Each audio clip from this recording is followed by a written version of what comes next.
ఈ నెల 27 నుంచి అక్టోబర్ 4వ తేదీ వరకు నిర్వహించనున్న ఇంటర్మీడియట్ త్రైమాసిక పరీక్షలకు విద్యార్థులు సిద్ధం కావాలని మెదక్ జిల్లా బెల్దుర్తి ప్రభుత్వ జూనియర్ కళాశాల ప్రిన్సిపల్ శ్రీనివాసులు సూచించారు. శుక్రవారం ఆయన మీడియా సమావేశం నిర్వహించి మాట్లాడుతూ విద్యార్థులు శ్రద్ధగా చదివి పరీక్షలకు హాజరు కావాలని, తల్లిదండ్రులు విద్యార్థులు తప్పక చదువుకునే విధంగా చర్యలు తీసుకోవాలని సూచించారు.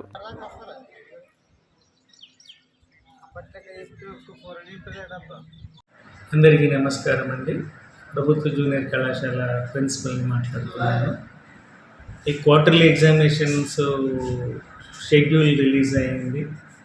ప్రతి విద్యార్థి కూడా తప్పనిసరిగా ఎగ్జామ్స్ రాయాలి, మంచి ఫలితాలను సాధించాలని విజ్ఞప్తి చేస్తున్నాను.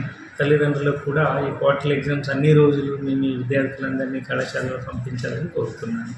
డేట్స్ సెప్టెంబర్ నుంచి 4th అక్టోబర్ వరకు ఉంటాయండి. 27/9/2024 నుంచి 4th అక్టోబర్ వరకు ఉంటుంది. మరిన్ని అప్డేట్స్ కోసం మా ఛానల్ని సబ్స్క్రైబ్ చేయండి.